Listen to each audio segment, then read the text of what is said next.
Welcome everybody to another episode of the Business Barbershop Podcast. I am Chris. I'm Keen.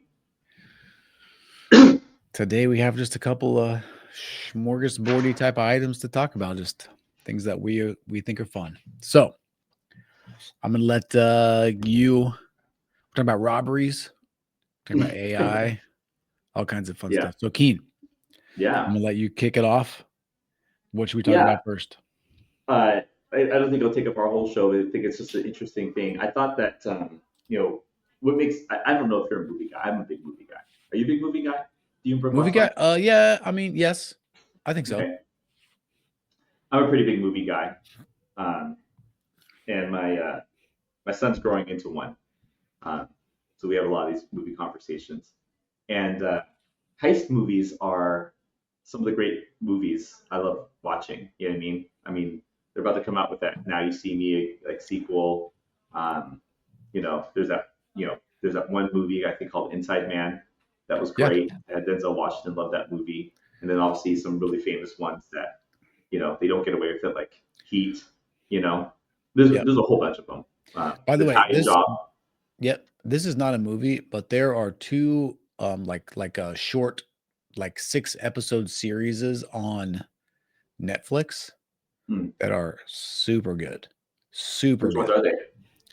I will look it up while you're talking about this what we're gonna talk about, this robbery or whatever. Yeah. Then I'm gonna look it up. Okay. Yeah. Well, if you guys haven't seen it in the news, obviously, I think it's made its way around internationally. Someone robbed the Louvre and robbed 8 historically significant, priceless jewelry artifacts, and all the questions of like how someone get away with it, what they plan to do with it, and all that kind of stuff, all got answered pretty quickly after it happened. I'm going to paraphrase it if you didn't hear the details.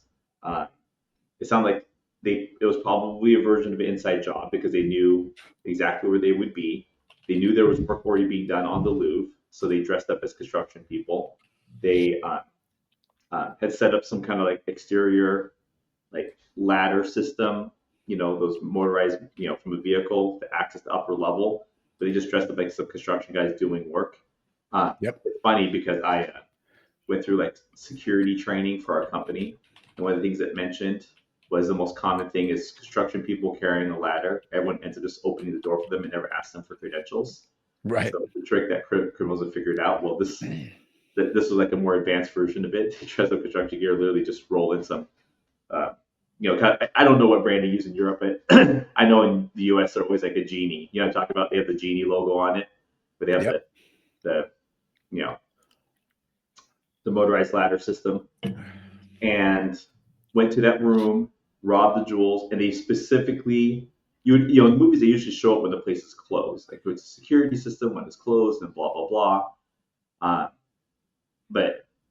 By the way, one of my favorite movies of all time that's a heist movie, Ocean's 11. That was a great one. Yes. I really like that one. Anyways, so and actually in that movie they did it when it was open, obviously because casinos are open 24/7. It actually mirrors that one more. They found a time where they were going to be busy. It happened on a Sunday, right? Yeah. It happened on yes, October 19th. Yes. 2 days ago. Weekend, busy day, line waiting outside, doors open. They're busy doing the initial influx of all the people coming in. So the first 30 minutes the Louvre is open. So everyone's way too busy dealing with that stuff. No one's paying attention to the construction workers who just start doing work at that time, who are not construction workers, who go up to the place, smash and grab, come down that place, run off. And as they start to realize what's going on, the security people can't even get there because they're running through crowds of people. And before they realize before they could ever get hands on the people, they're gone. Yep. And it only took let's see, less than 10 minutes, about 7 minutes. Yeah, 4 to 8 minutes is what this says. So it was just like really fast. Mm-hmm. Yep. So I thought, what do you do with all that stuff, right? It's priceless, but then the minute you try to sell it, they're gonna know what it is. But then really quickly they kind of describe it. Well, you steal jewels, even though they're priceless when they're put together because of their historical value. You can't just shred it apart into a bunch of jewels. Now it's not priceless anymore, Yep. right? And all of a sudden you have a bunch of very valuable but not priceless rubies and emeralds and diamonds that you can just kind of like hawk off separately. They don't have serial numbers. Yep. So, and if they're smart, they'll have a contact that can break up the really big ones into smaller ones that are still very valuable, but not quite as obvious where they came from, and then make money off of it.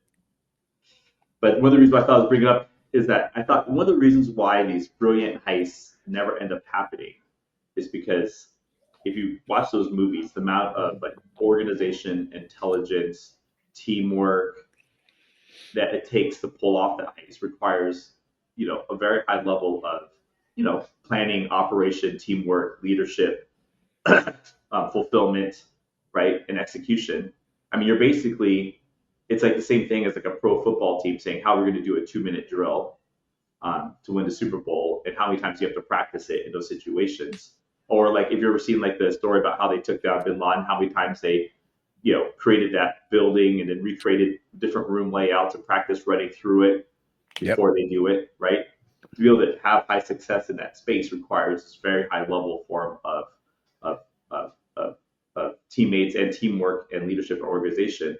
And when someone has that capability, why would you do it on the wrong side of the law versus the right side of the law?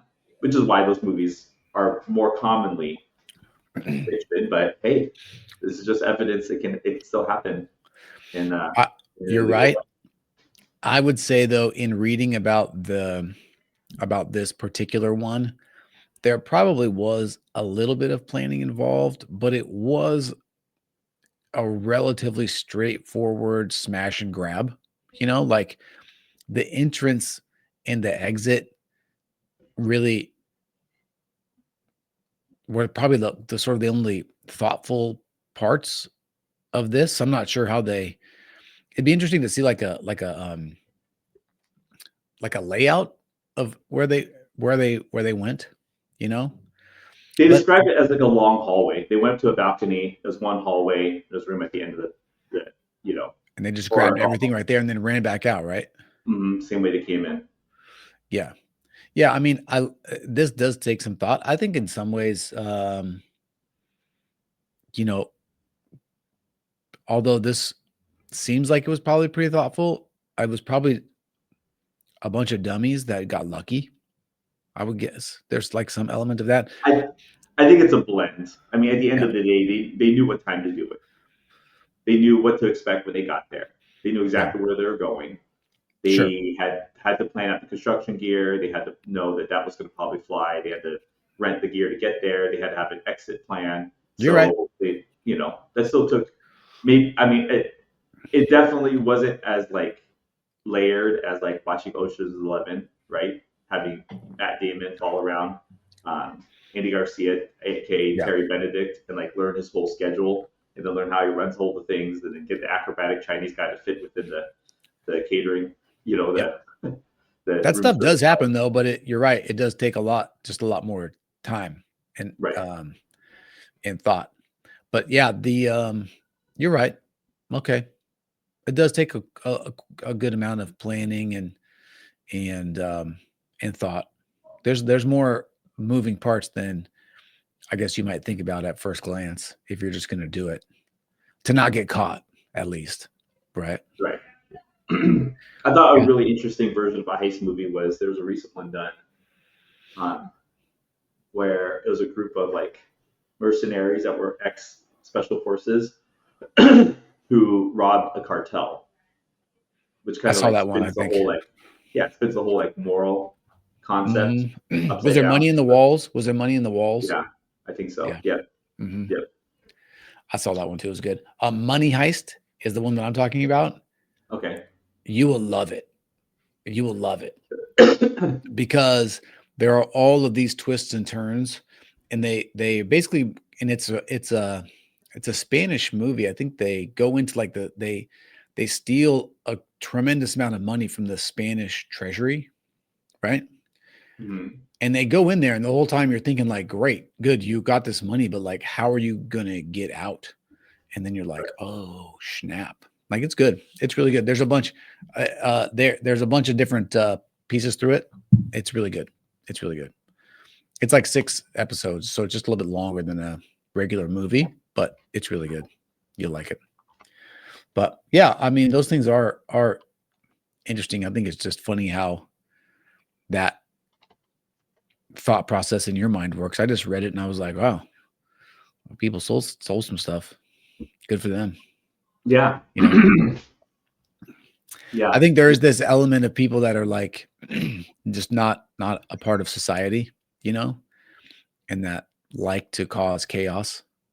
And sometimes making money is just the like a side benefit, you know, of doing the Well, thing. I think that yeah.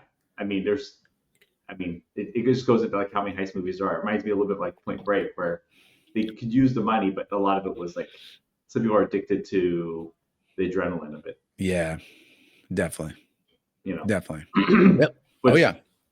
You get the same the thing though in business. You know, it's like, oh, I, you're a billionaire. Do you need to do anything else? No, you don't even need the money. You're just doing it for the deal or for the whatever, you know, right, sometimes. right, right. So actually, if I the my favorite documentary about a heist that was real, uh, because it's one of those things that's so batshit crazy that it's even hard to even want to make a movie about it. It's almost like that. There's a documentary that me and my wife are trying to watch, completely different topic, about serial killer Ed Gein, the guy that like they made all these Uh-huh. horror films based off of. I've seen it. I've seen Yeah, it's a pretty disturbing show. We the could, pop-up, but I haven't watched it. yeah, I haven't watched it. yeah. It's like the truth of what he really did was so disturbing that it makes it hard for it to be great movie or television as one whole story, which is why they take elements of it and make an entire horror film uh, antagonist based off of an element of what he did, right? Got it. Yep. You know, it's like, oh, the transvestite part where he makes a skin of like women that goes into Buffalo Bill on Silence of the Lambs. The part Yep. where he keeps his dead mother alive and is a schizophrenic, that's in Psycho, right? Right. The part where he cuts off just the face and puts on his face, that's Leatherface in Texas Chainsaw Massacre. What happens when you put them all together into one guy and also like has sex with the corpses and whatever? It's like too disturbing. Can't watch this anymore. Yeah. Yeah. Um, um, and so, um, yeah, Heist documentary. it was called the Odessa Operation. Okay. It has that element in it. It's based off of these uh, it's based off of these guys that were helping smuggle drugs from Colombia into the U.S. at the peak of the Colombia cocaine drug trade. That all happened simultaneously while the USSR was dismantled and broken up, and that Iron Wall came down. Mm-hmm. Uh, and so then all this like military equipment that was owned by the Soviets became like just sitting around. There was helicopters laying around they just couldn't get rid of. And so Nice. they try to broker a deal to get a nuclear submarine to help smuggle drugs. Okay. And they actually brokered the deal. And then one of the guys that was supposed to be part of the deal uh, took the money and left everyone, both his partners and the cartel. And his basically had a number on his head since. Uh, and Interesting. so uh, so then they said, well, you're never going to find that guy to interview for the documentary, and they found him, and he's actually in there, even though everyone's been looking for him since. And he took Interesting. millions from the Cali cartel, um, and it's so crazy, it's hard to believe it's true. But the way that the whole thing gets put together is there's one Russian mobster based out of New York who starts to do deals down in Florida, so he can speak Russian and starts to like talk to, you know, the Soviets and Mm-hmm. about trying to broker a deal. And they'd already brokered some deals. They had, but took a cargo plane filled with motorcycles and helicopters, and like for the price of the gas, you could pretty much buy stuff from them for crazy That's prices. crazy. And they used it to they used it to help smuggle drugs. So it's a perfect like confliction point of two things happening in history at the same time that turned into this crazy heist. And the cartel almost got a nuclear submarine but instead they got robbed by the person brokering the deal. That would have been crazy. It's hard though, because you have to surface the sub, right? Like you can't just keep it underwater all the time. That's correct. But you could probably find. I mean, I'm not going to work out the logistics of how to make it work. But from what I could tell, it probably had an element of. It probably had an element of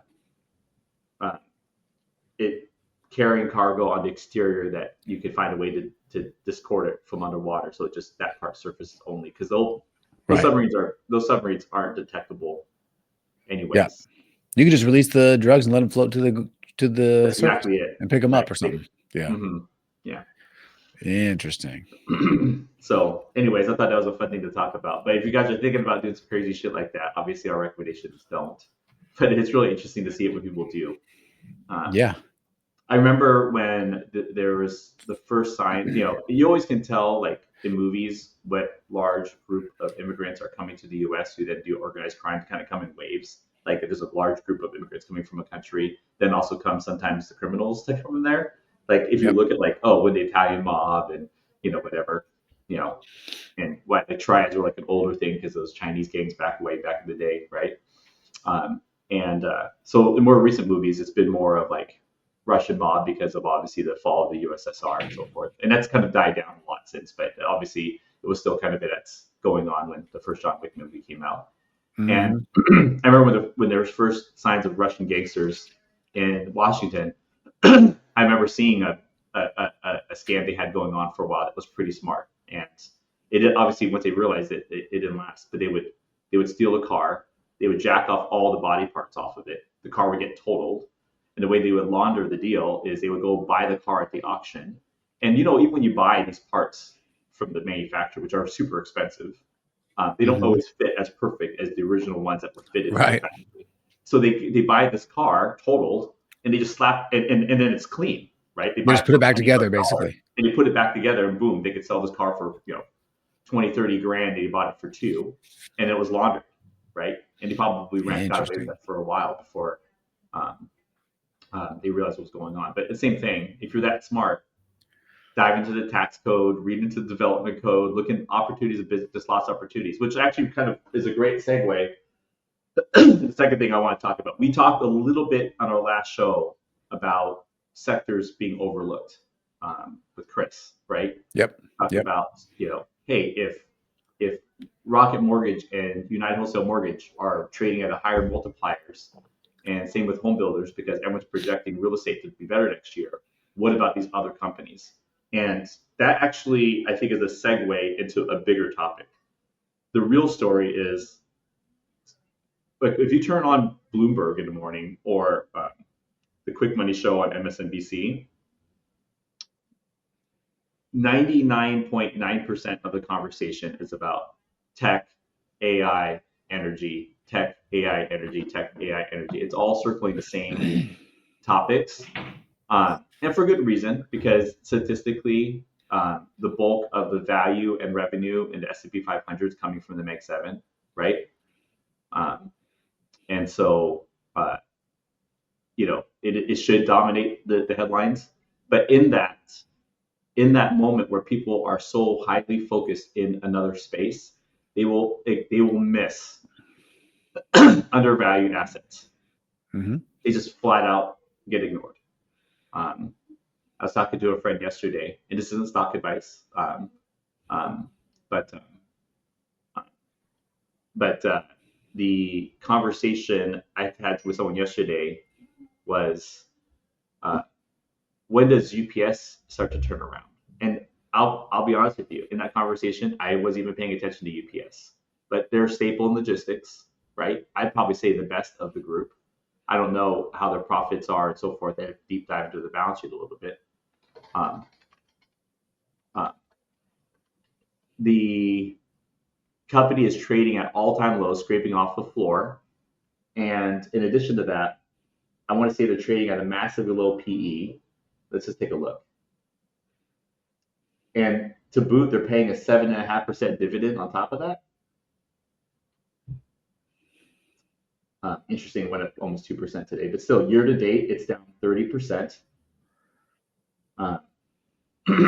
It's trading at the same price it was back in 2012 at a 13 PE ratio, paying a 7.54 dividend. The 52-week high is 82. It's trading at 88. The 52-week high is 145. So why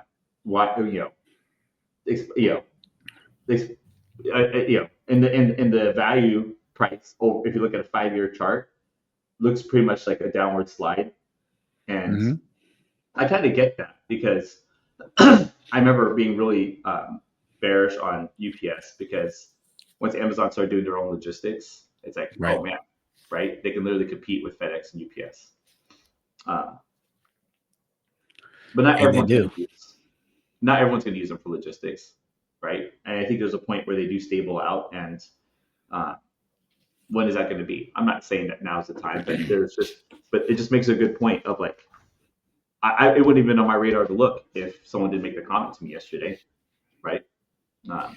Yeah. I will always I think notice it's, the ones that are more real estate related because that's a sector. Real estate and banking and finance are the ones that I'm gonna have a deep understanding on.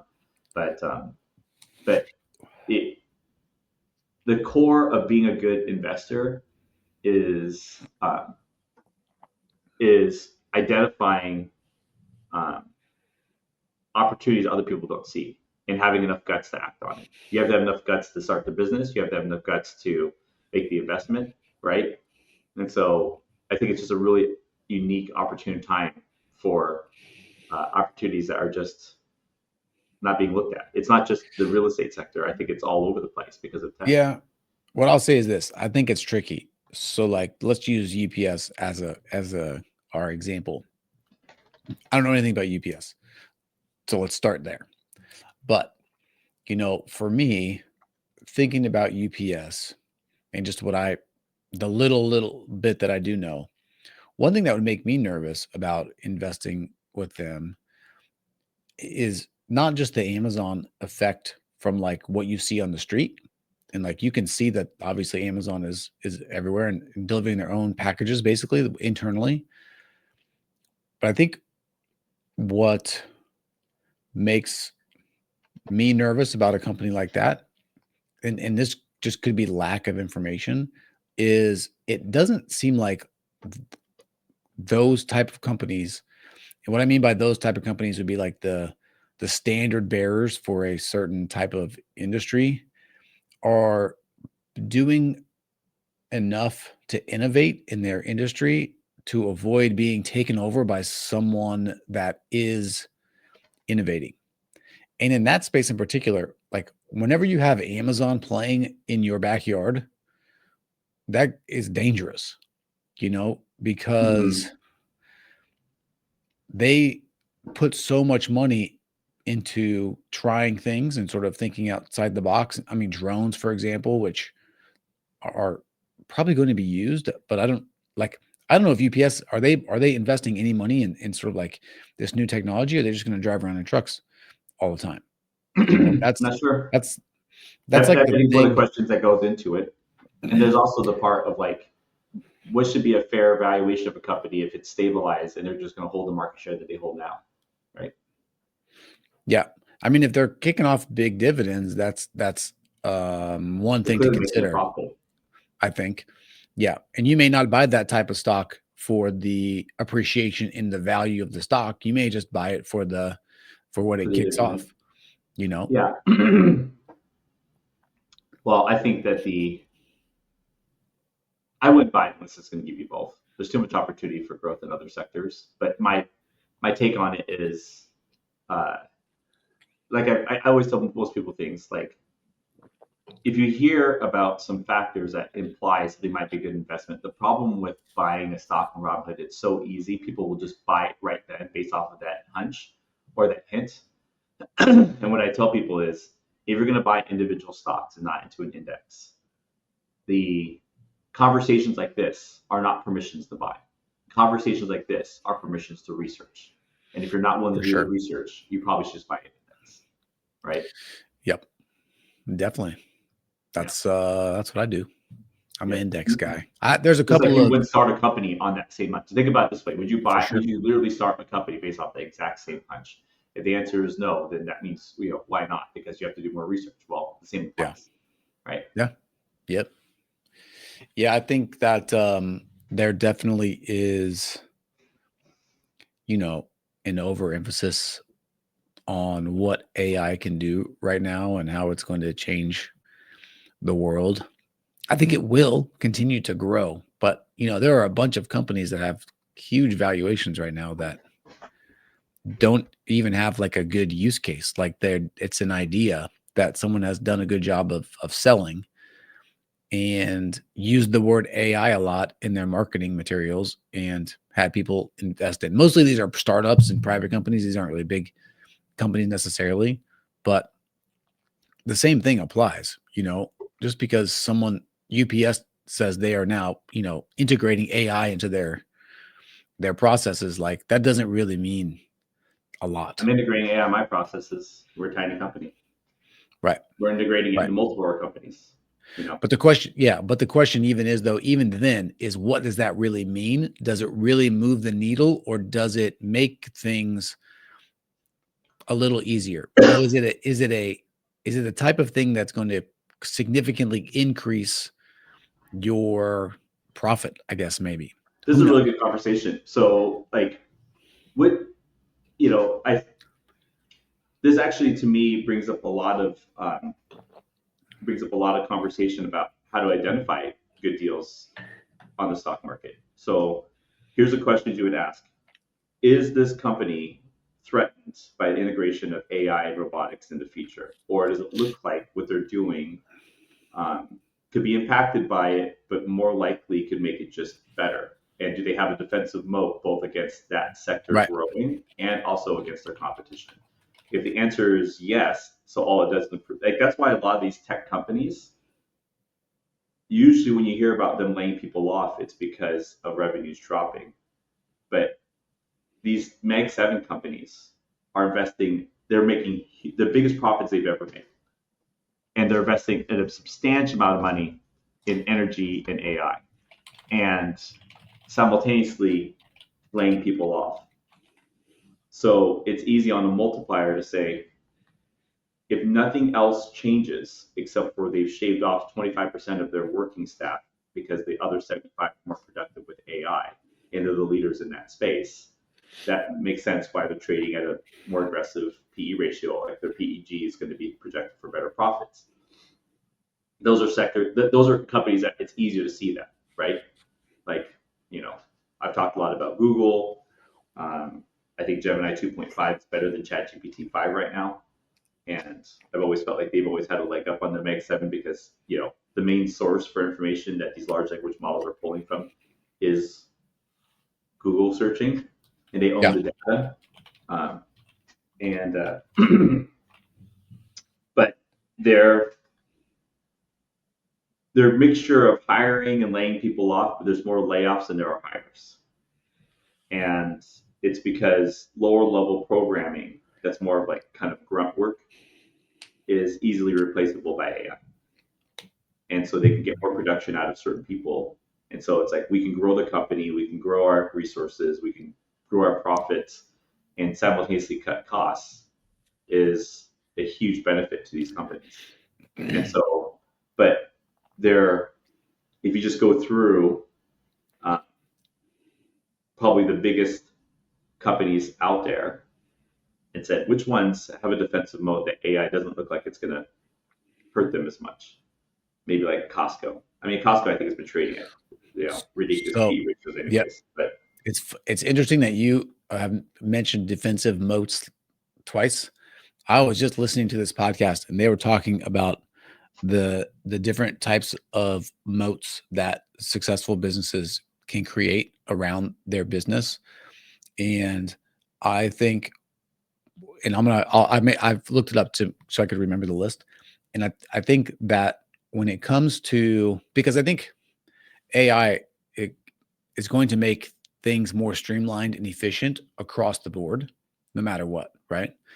What I would be concerned about when I was looking at companies are the ones that lack some of these moats that can be overtaken by new companies that can come in and maybe redefine or rethink how things work with this new technology and the new ability to just do things that you have never done before. So these are the four different moats. Okay. Okay.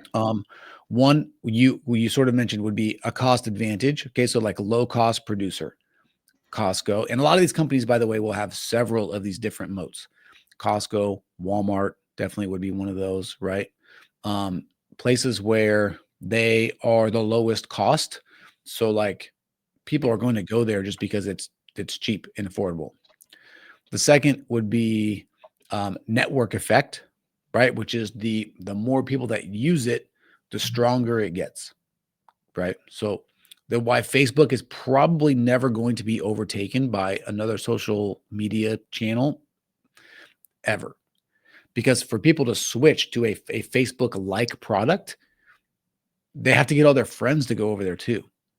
Like everybody's already there. Same with Twitter. How many upstarts competitors to Twitter have you seen that it just doesn't work because you Yeah. can't, you Even have to get everybody even else over Meta's there. version. What did Meta come up with? They had the Threads. threads, and I mean, I think people are There are using it. people there, but the only reason that people are there is because Facebook just sort of like has pushed them there. But no Yeah, one is they going to pushed them argue. there with the prediction that maybe Twitter would come apart after Elon bought it, and that didn't really end up happening. Yep, exactly. Uber is another one, right? Just Mhm. the more people use it, the stronger it gets. The more drivers you have, the more it sort of gets. The stronger it gets, the more people that are involved in it. That's the second moat. The third moat is intangible assets, okay, which would be like brand value, patents, regulatory approval, things like that, trade secrets. Okay, so like Coca-Cola, right? Mhm. Nike will be one. What else do they say here? Pfizer's patents on drugs, you know, and some, like I said, some people have multiple of these things, like Costco has brand, they have some intangible assets, including their low cost stuff. And then the fourth one is switching costs, which is people don't really think about this very often, but it's really, really important. You have like, for example, and the easiest thing to think about here is going to be like financial institutions and the new players in the market that are using AI to make everything easier. They still have problems getting ramped up. Why? Because it sucks to change your bank. You know, it Yeah. sucks to change your bank. Same with like, I have this bookkeeping business. AI may come in and just revolutionize bookkeeping. But the fact is, most people are still going to hire a bookkeeper to do their books. And once they hire that person, as long as the service is good and reliable and consistent, they're likely to stay. Why? Because it sucks to go find somebody else to do your stuff. This is true with like your tax prep person. Yeah. It actually has commonality in like in our industry too. It's like, you know, like my clients that are super well easily qualified, they're the easiest ones I could lose to better pricing. But if I can do some complex shit for a business owner or investor that no one else can do, then they're not going to switch. Even those people though are not likely to switch most of the time because like if you've done a good job, it's like, do I want to go try to find uh you know a 0.5% extra off this interest rate with this person that I don't know who, it's like switching things is tricky, you know? So I think when you're to sort of close the loop on this, when you're looking at these companies, you're thinking about, investing in a something, y- the more moats that they have, the stronger I would consider them to be sort of in this AI revolutionary time period because they're going to be able to use AI probably to just strengthen their moats as opposed to have somebody just come in and demolish them. Mm-hmm. you know, Yep. because if it's expensive and you have, I'll give you a pretty good example of sort of maybe where this, and I'm actually not in this business, but well, I am, but I'm not. So I was thinking about like the legal field. Okay. But litigation is a place where, you know, you may have a good reputation, but there's not a lot of stick. It's easy to switch, and AI can really come in and take over and eliminate a lot of things that you that you stand on. You know, you don't just have like for M&A, probably never. You know, those M&A attorneys, they're it's highly specialized. So there's brand, you know, it's not low cost, but there's a network effect, I think, there a little bit too, and that the more people use them, it strengthens the brand and makes Yeah, it harder to, you know, yeah, I'm reading through it. The network effect, patents, copyright, branding, economies of scale, switching modes, switching costs, cost advantage, intangible assets. Yeah, but basically it's data, network, patents, copyright, or well, it just this is what AI gave me. Some of these seem redundant, but yeah, I see another thing talking about the four modes theory. yep, Mm-hmm. yeah. So, you know, again, for me, when it comes to individual things that I would invest in, I just pick the big boys and just let them run that I think aren't going to be going anywhere anytime soon, you know. And Mm-hmm. otherwise, I just diversify for me into index funds and Yeah. let the market just do its thing. Yeah.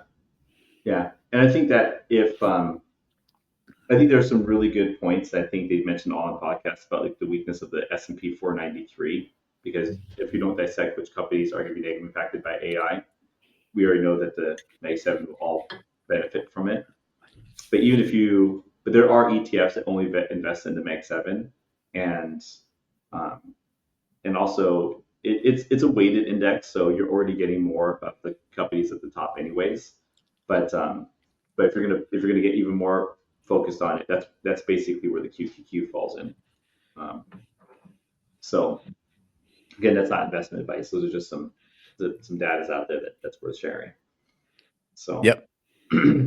yeah, Yep. I Uh, think the people who don't mind doing deep research for opportunities both in business and investing will have like we've seen this kind of there's a resting moment right now where um, some companies are boosting and some are taking hits right now.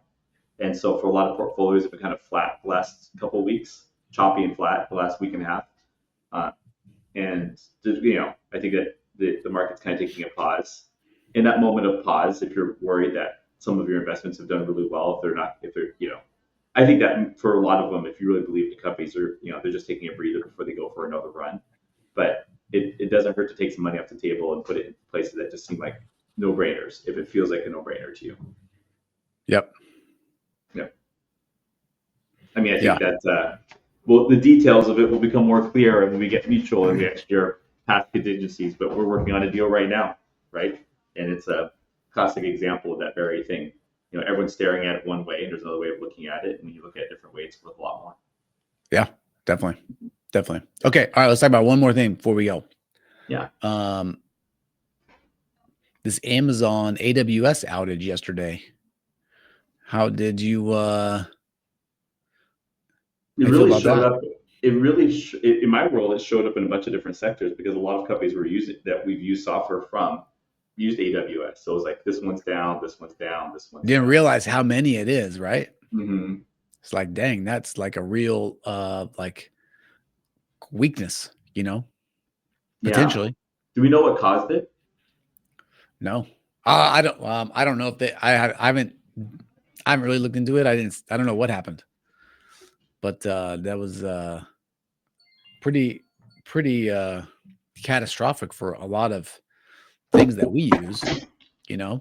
Asana was down, Zero was down. There was a whole bunch of stuff that was down. Let's see. Yeah. One of our couple of the softwares that we use. in our industry leans on AWS quite a bit. Slack was down. Zoom was down. Let's see. It's going to give I'm asking just for a list. When did it go down? Was it Sunday? I think it was yesterday, but I'm not sure. Okay, Snapchat, Fortnite, Ring, Alexa, Disney Plus, Roku, Duolingo, Robinhood, Coinbase, Adobe.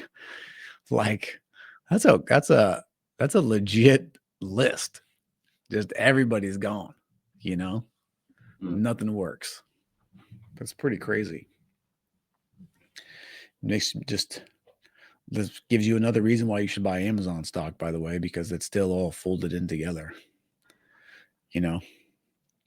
That's what why Google's been doing really well too. So for sure. People have been signing up for their cloud services too. Well, Google does 100 different things. I mean, Amazon does several different things that you don't really know about. Like even their whole logistics business itself is it's not a separate business, but it's like a separate vehicle. That's an asset of Amazon. Pretty wild. So, yeah. Our stuff didn't work. We use Asana for our project management, so the firm was not working for a few minutes. I saw all these memes that were like, so Asana's project management tool. A lot of people use it. A lot of big companies use it too. I saw these memes because I was looking on Twitter. So, by the way, when someone goes out for me and I'm not sure what's going on, I always go to Twitter and I just search for it, because if it's not working for a lot of people, people will talk about it there, right? Speaking of the network effect. So I just Googled like Asana, or not Googled, I just searched it on Twitter, like Asana out or something. There were all these memes of people just like either like going through a psychotic break because their Asana is not working and they don't know what to do, or like walking through the park because Asana is broken and they don't have anything to do. So interesting. So news article says that the outage was based originating in the US, and there's some kind of like health monitoring system for it that had some issues. Root cause network.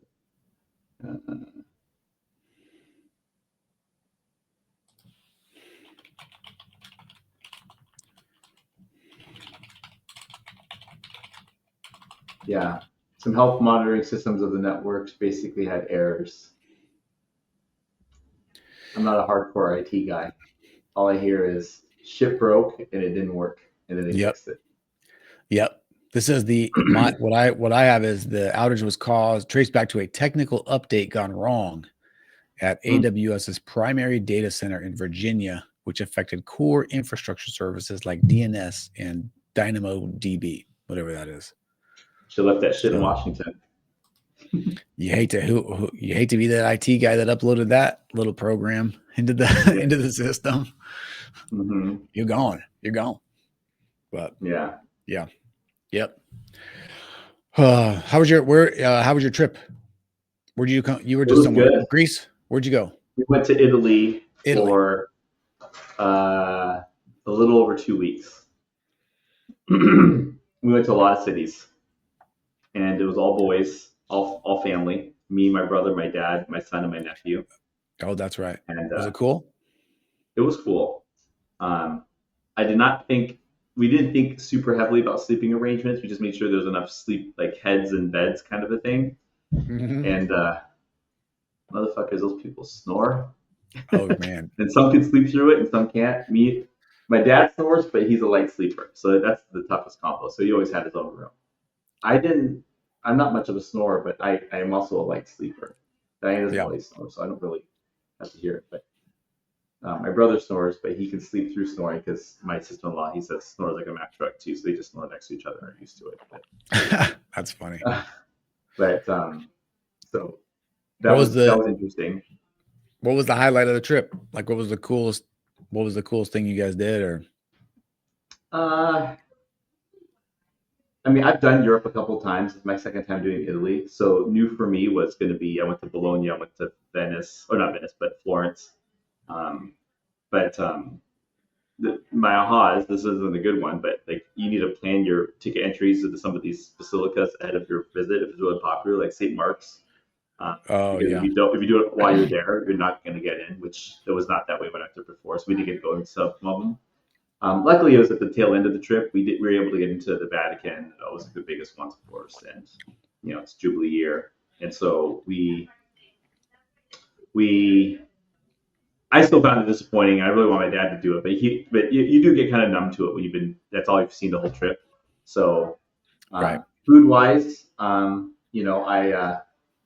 been obviously practicing trying to make Neapolitan style pizza. So going to Naples, I always thought it was Uh-huh. blasphemy to hear them say that they do a fried pizza, but they do it and they're bracing it, and it was freaking good. So I'm gonna try making that at home. A fried pizza? Mm-hmm. What do you is it just like it's in a pan with oil? Like I don't know how do how they they do it? fry it.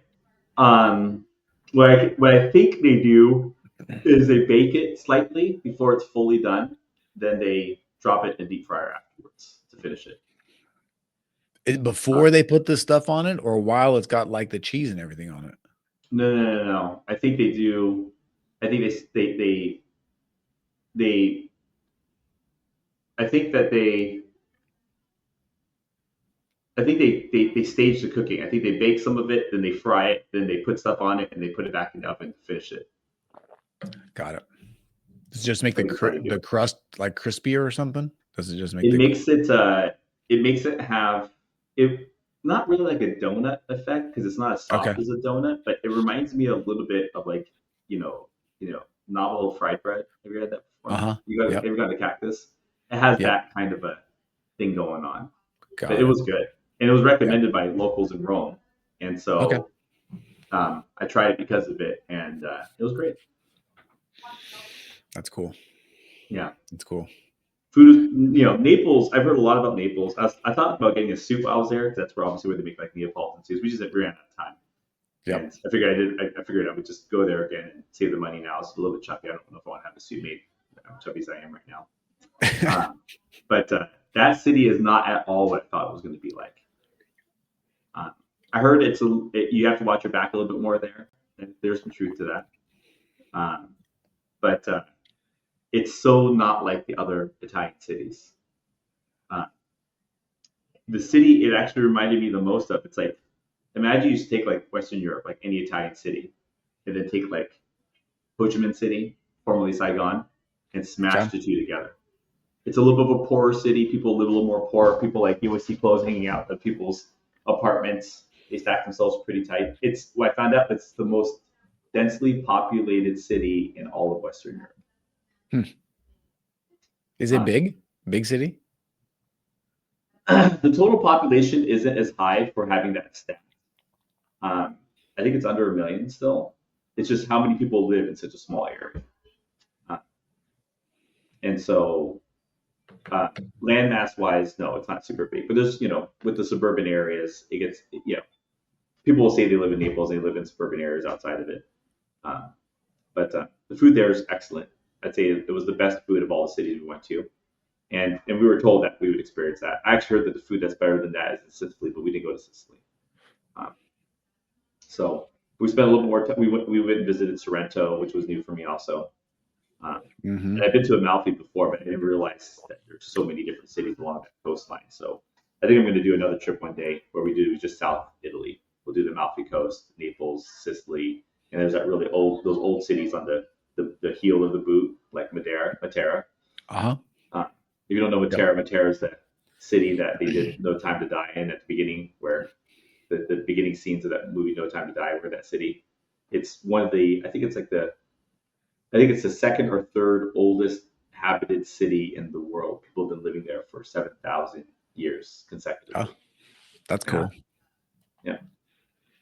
And based off Nice. of a friend's recommendation, um, I I want to go visit Croatia too. And it sounds like they already do like a whole bunch of like Game of Thrones like tour stuff. That's Yeah. where a lot of the Game of Thrones was filmed in, especially like Western King's Landing, that whole southern part of Westeros. It takes place in Okay. Croatia, so I'm excited to. What's funny is I left that trip having itineraries in my head of what trip I would do differently. Like if I would visit some of these places again, what I'd do differently. So for my wife who didn't get to join me on the trip, I told her, I said, the whole time I was just thinking about like if we were to do this again, this is how we would do it, different. Yeah. And so, but I could see us do like a south of Italy trip and then a northern Italy trip differently because we haven't been to Milan yet, and I would want to do Florence again and see some of the stuff I missed. And so it'd be nice to kind of blend those two together. But there's not as much on the northern part of Italy, unless we want to go to Tuscany, that I wouldn't want to do that we were done. Because I've done Venice twice. It's beautiful, but it's gotten very commercialized. All the restaurants right in the square jacked the prices a ton, and their quality has gone down a ton. So it's like definitely some of the most expensive food was in St. Mark's Square. So Got it. Yeah. Well, that's cool. I mean, it's fun. Sounds like it's fun though. Fun it trip. was a good trip. It was a lot. It was a lot of fun. Definitely bucket list thing. It was exactly what I wanted to be. A great experience for my dad. And Right. good, very good experience for all of us. And great experience for my dad. And the first experience of its type for my son and my nephew. Yep. That's cool. Cool. It, All right. it actually gave us some really. Actually, I'd say my favorite part of the trip was it had nothing. It was cool to get my son and my nephew into this element of 5 adult males. And in this trip, I don't want to be your dad. Right. Right? We are co-travelers. And the reason why that was so good was because there's a moment in a teenager's life where they kind of want their cake and eat it too, and they don't realize that they're that person. Or they're like, I want the freedom to act like an adult, but when it's convenient for me, I want to still be a kid. Right. The security of the parents. Right. Yeah. Yep. And it created an environment where the two of them kind of acted a lot like knuckleheads. And then we had to have a very much man-to-man conversation. And then I said, I'm not going to be your uncle and your father. We are co-travelers. And if you lose your shit, you're losing your shit. And if you don't hold your own, you could get lost, right? Right. And there's one moment in the trip where we kept on like trying to clean up after them. Where finally, at one moment, I'm like, "Fuck, they're not listening. Let's just leave." They have the apps where they should be able to find us, but we're constantly using it to capture them. And when they realize that and like I just don't think they're like this. There's sometimes you get frustrated because you don't want them to touch the red hot stove. You keep telling them how hot it is. At one moment, we were like, "Fuck it, just touch it." Mm-hmm. Right? So we just abandoned it, left them. It was in Florence. Okay. And we weren't too far away, but we could see where they were. And for like the first 20 minutes, I stayed like 4 blocks away where I could barely see them, just to see how long they're gonna take to notice. And they were just so clueless. I'm like, fuck it. I'm not gonna do this anymore. And I just left. Yeah. Florence is a good place to do that too, because it's hard to get in trouble in Florence. It's pretty straightforward. Yeah, that's right. I wouldn't have done that in Naples. Yeah, right. But it's amazing how letting them just fall on their face, how much better they were acting immediately after. Totally. Like, I can tell you only so many times. Eventually, you got to just do it, or you're getting left behind. Yep. And yep. That's ultimately what happened. Love it. And then after that, they just got cleaned up a little bit. And I think I think Kaysen sees the world a little differently since then. He's been, more responsible, all that kind of stuff. So that was a great experience watching him kind of go through that. So Thomas said, I've had these kind of like high level conversations where I'm like, it's really hard to teach you to get out of that mode as your father, because you just will never take me as serious as my employees would. Which is why I've always told them that even though you want to be an entrepreneur, it really does do you a benefit to work for someone else, because if you try to be an entrepreneur too soon, your employees don't tell you that your shit stinks. That just doesn't happen. Right. Being a terrible employee then becoming the boss makes you a terrible boss. Yeah. But no one's going to tell you when you're wrong. Right. And I said, I said, I really want you to learn some of those lessons, and I think that it was a crash course. I remember I think it was this. Let me think here. What place was it? I think it was the second or third place we went to. Let me think here. Not the second place. We went to Rome, Naples, Florence. In the third place, I remember that place had like 2 beds on the loft, 1 in a bedroom. Dad got that one, treated him like a king. And then the 2 boys had to share the sofa bed. And I remember when we checked into that, because the arrangements were like better or worse depending on the place we went to. And I remember my nephew saying, "Well, that's not fair. We always get the shit accommodations." I said, "You know what? This is a perfect time for us to have this conversation." I said, "Let's talk about what really is fair, man to man. You're on a trip you're paying 0 for." Right, exactly. Let's just start there. Right? And you're talking about what you think is fair. Right. This is you. If we do realize or not, this is your moment where you're gonna like, because it could be it for me. I'm gonna act like a child. I'll tell you what your friends think. Your friends think it's unfair that your grandfather just paid for your airfare and your share of an Airbnb to travel to Italy for 2.5 weeks, regardless of your accommodations. Right? The only way you have a fair say in what is fair with your accommodations when it's paid for is when you help contribute to pay for it. This is the man-to-man conversation. If you want to help pay for this, you get to have dibs on where you sleep. Right. So me, my brother, your uncle, and your grandfather, we all get dibs because we paid for the shit. Right, right. You'll also see too that when you have to pay for it, your accommodations don't seem so bad. Like you probably would pick to where you are based on what you got to pay, you know? Right, right. And if you cover an equal share, then you can have equal say in where you sleep. And if you cover an equal share, we probably can improve the accommodation and your arrangements will be better. Yeah. But yeah. You know, That's but funny. if you want me to talk to you like a man, if you want the responsibilities like a man, then that comes all the time, not some of the times. Right? Yeah. You know, and I think that Washington's weather and our landscape is a perfect good example that people bitch about our weather all the time. I'm like, go live in a state where 6 months of the year it doesn't rain, but it's also flat and brown. Right. And tell me if you don't possibly get depressed by the fact that your landscape is so freaking ugly, because that's 90% of the U.S. Right. You know, people complain about our rain here. We have rivers and lakes and mountains and skiing and hiking and beaches and lake beaches, and it's like, you know, the rain brings all this. So yeah. And not that I don't have a version of it too, but I'm grateful for where I live. I just spend a little more time traveling when the weather gets shitty. Totally. You know, but I like rivers, I like lakes, I like mountains, I like the landscape. You know. So definitely. Okay, good. All right, that's a good place to wrap. Let's wrap it up. Yeah. Okay, that was fun. So this is another episode of the Business Don't Barbershop rob a casino podcast. or museum. In the books, yes, we do not condone any criminal activities of any kind. Use your creative juices for something legal. That's right. There's no exactly. reason to do it that way. Exactly. And there's plenty of opportunities. There's the other conversation. There's plenty of opportunities right now, so you don't Definitely. have to. 100%.